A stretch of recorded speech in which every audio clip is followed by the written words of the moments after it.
Assalamualaikum warahmatullahi wabarakatuh. Kami di sini akan menjelaskan macam-macam khat dalam penulisan naskah.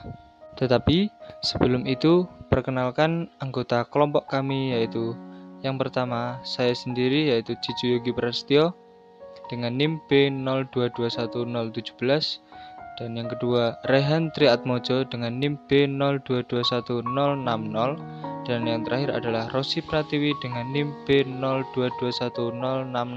Jadi langsung saja menuju penjelasan, yaitu yang pertama adalah khat dalam naskah. Dalam naskah ada beberapa macam bentuk tulisan yang disebut khat. Khat memiliki makna bergaris atau tulisan indah. Khat atau seni kaligrafi Arab memiliki berbagai macam aliran. Di antaranya adalah khat khofi, khat naski, dan lain sebagainya. Berikut adalah penjelasannya. Khat yang pertama adalah khat khofi. Khat khofi atau biasa disebut dengan kaligrafi khofi bisa dikatakan kaligrafi tertua di Arab dan berkembang saat masyarakat sedang menyukai seni. Bentuk dari khofi yang kaku dan tegak condong ke kanan adalah salah satu ciri khasnya. Huruf-huruf yang disusun bersambungan ini tampak seperti semak kaktus di padang pasir, tanpa harakat atau baris tanda baca dan tanpa hiasan apa-apa.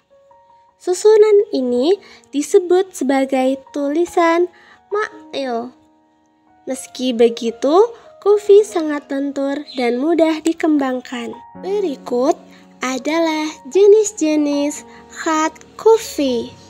Yang pertama, khofi mushaf adalah khofi sederhana atau khofi basit yang digunakan untuk menulis mushaf Al-Quran. Yang kedua, khofi Fatimi adalah khofi yang sudah mengambil hiasan-hiasan dan ornamen, meliputi motif dedaunan, motif bunga, motif berjalin atau berpilin. Yang ketiga, khofi murabba adalah khofi yang terdiri dari susunan kotak-kotak, yaitu segi 4 dan garis lurus. Khat selanjutnya adalah khat naski. Ciri-ciri khat naski adalah sebagai berikut. Khat naski memiliki beberapa ciri khas yang spesifik sehingga membedakan dengan jenis khat lainnya. Di antaranya adalah 1. Bentuk huruf dan lekukan terlihat sangat sederhana sehingga hurufnya sangat mudah untuk dipahami dan dikenal baik, walaupun orang yang tidak tahu dengan kaligrafi sekalipun. Yang kedua, acuan garis yang digunakan adalah horizontal, sehingga dari garis tersebut ada huruf Arab yang memotong garis dan berada di atas garis horizontal tersebut. Yang ketiga, besar, panjang, serta lebar hasil tulisan khat naski disesuaikan dengan alat tulis yang digunakan untuk menulis kaligrafi.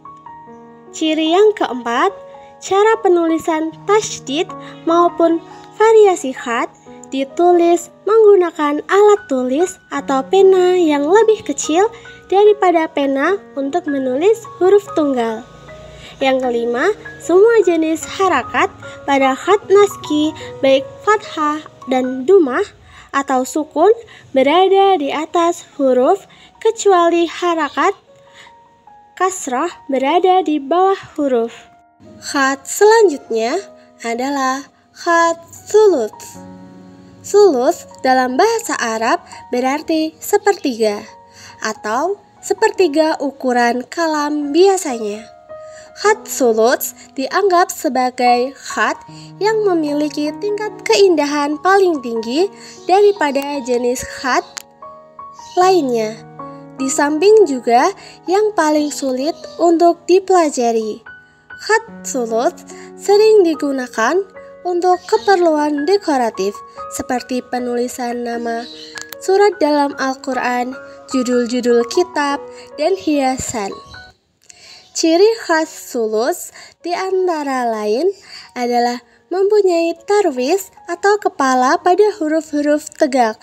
Terdapat harakat dan hiasan dalam penulisannya. Bentuknya yang anggun dan gagah serta sangat fleksibel. Contoh naskah-naskah Melayu yang menggunakan khat ini adalah kitab As-Samarkhandi yang berisi tentang akidah. Yang keempat adalah khat Farisi. Aliran Farisi berasal dari wilayah Iran, tepatnya lahir setelah Islam sampai di Persia. Khat ini memiliki ciri terlihat dari hurufnya yang bertuliskan condong ke kanan dan lebar hurufnya terkadang tak sama. Kemudian yang kelima adalah khat Riqah. Jenis kaligrafi Arab ini memiliki bentuk paling sederhana dibanding jenis lainnya. Riqah juga merupakan jenis paling banyak dipakai dalam menulis sehari-hari dalam bertransaksi di masyarakat. Keindahannya terletak pada konsistensi, bentuk, dan ketajaman bagian hurufnya yang dibalut kelenturan pada ujung dan sambungan antar huruf. Selain itu, jenis ini pada umumnya mudah dibaca, kecuali pada penggalan yang sengaja ditulis untuk memunculkan sisi keindahannya. Yang keenam adalah khat Raihani. Bentuk khat Raihani lebih mirip dengan khat sulus, karena khat ini merupakan perpaduan antara khat sulus dan khat naskhi yang dikembangkan oleh para ahli kaligrafi pada masa kerajaan Utsmaniyah. Namun, bentuk huruf pada khat Raihani lebih lebar dan panjang daripada khat sulus. Juga terdapat penambahan tanda syakal. Pencipta gaya khat ini adalah kaligrafer besar Ali Ibnu Hilal atau Ibnu Bawab. Namun, berhubungan erat dengan Ali Ibnu Al-Ubaidah Al-Raihan. Jenis khat ini menjadi lebih menarik, indah dan mempesona apabila dihasilkan oleh seorang seniman naturalis. Tulisan ini dibuat lebih menyerupai benda-benda seperti buah-buahan, perahu, hewan, gelas, ataupun tumbuhan. Dan bentuk tulisan inilah yang merupakan hasil karya seni yang paling indah dalam perkembangan seni Islam, khususnya dalam bidang kaligrafi Arab. Dan yang terakhir yaitu khat Diwani. Khat Diwani adalah salah satu jenis khat yang tumbuh dan berkembang pada zaman pemerintahan Daulah Utsmaniyah. Adalah Ibrahim Munif, sosok yang menciptakan metode dan menentukan setiap kaidah khat ini, yang mana khat ini diperkenalkan secara resmi pasca penaklukan Konstantinopel oleh Sultan Muhammad Al-Fatin pada tahun 1453 Masehi. Dinamakan dengan khat Diwani karena ia dinisbahkan kepada kantor-kantor dalam kurung diwan pemerintahan di mana tulisan itu digunakan. Kemudian dari dewan-dewan pemerintahan itulah khat Diwani menyebar ke seluruh kalangan masyarakat Utsmani pada masa tersebut. Di zaman penyebarannya, khat ini hanya digunakan untuk menyalin berbagai ketetapan dokumen dan buku-buku resmi negara. Tetapi di masa modern saat ini, gaya kaligrafi ini digunakan untuk menulis sertifikat hingga berfungsi sebagai alat dekorasi. Ya, selanjutnya adalah saya akan menjelaskan mengenai contoh-contoh khat yang ada di dalam naskah-naskah Melayu. Untuk contoh-contoh naskahnya bisa dilihat pada slide selanjutnya.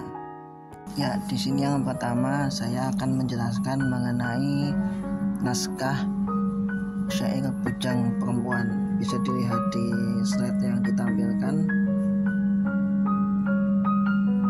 Kalau dilihat dari huruf atau khat yang digunakan untuk menuliskan naskah ini, maka naskah syair Bujang Perempuan ini menggunakan khat Farisi, karena seperti kita sebutkan sebelumnya bahwa khat Farisi itu cirinya adalah penulisannya yang miring condong ke kanan dan panjang atau ukuran huruf yang tidak konsisten atau berbeda-beda dalam penulisannya.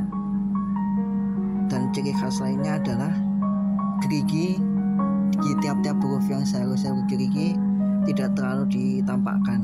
Itu contoh atau ciri dari khat farisi. Dan dalam naskah syair bidang perempuan ini maka tergolong khat farisi. Selanjutnya ada naskah sejarah kerajaan Johor.